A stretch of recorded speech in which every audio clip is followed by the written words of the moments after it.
Baik, teman-teman media yang saya hormati, alhamdulillah saya baru selesai menghadap Bapak Presiden dan kami melakukan rapat terbatas untuk membahas pertama adalah peresmian listrik desa.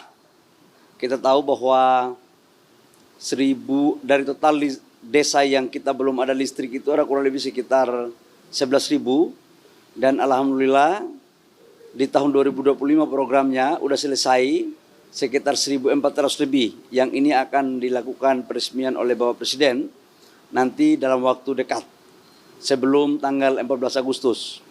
Yang kedua, kami juga membahas tentang implementasi daripada PLTS 100 gigawatt yang insya Allah dalam waktu dekat akan ditandai peluncuran groundbreaking pertama.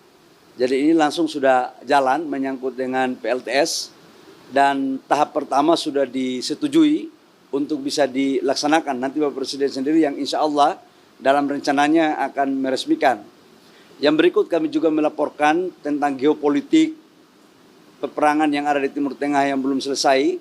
Tapi kami menyampaikan bahwa untuk stok BBM kita dan crude insya Allah di atas standar minimum nasional termasuk kondisi LPG.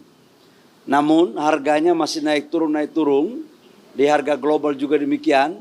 Tapi kami dapat memastikan bahwa untuk harga BBM subsidi tidak ada kenaikan sesuai dengan apa yang sudah diputuskan seperti sekarang. Jadi tidak ada kenaikan untuk BBM subsidi, termasuk dalamnya adalah LPG subsidi. Yang berikut, tadi juga kami melaporkan, membahas tentang penataan pertambangan dalam rangka peningkatan PNBP kita. Dan alhamdulillah semuanya sudah disampaikan tadi dan beberapa hal penting yang Bapak Presiden arahkan adalah terkait dengan BBM yang untuk nelayan yang harus kita perhatikan betul agar mereka bisa menjalankan usahanya. Saya pikir demikian teman-teman media.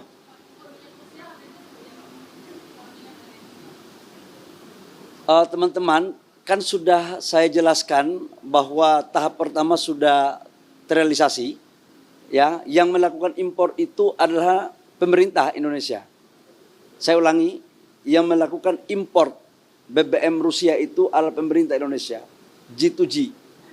Dan kami dari pemerintah menugaskan Lemigas sebagai BLU dari SDM yang melakukannya. Jadi dan ini akan terus menerus karena apa? Tujuannya adalah untuk menjaga cadangan kita jangan sampai terjadi kekurangan dan sekaligus memastikan bahwa energi dalam negeri kita bisa tersedia. Demikian. Terima kasih. Pak, izin kalau misalnya tadi tentang listrik desa, apakah sudah ada anggarannya Pak?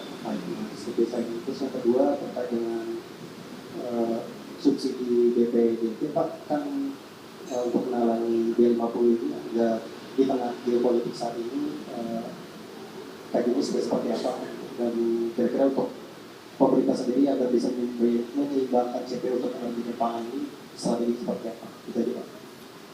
Mengenai dengan anggaran listrik desa yang kita mau lakukan inilah program 2025 sudah selesai pekerjaannya. Jadi nggak lagi kita bicara anggaran karena sudah mau diresmikan. Namun 2026, 2027 itu anggarannya juga sudah ada. Jadi tidak ada isu menyangkut anggaran, sekarang tinggal implementasi. Saya ulangi, yang saya laporkan tadi yang akan diresmikan itu adalah program 2025 yang sudah selesai.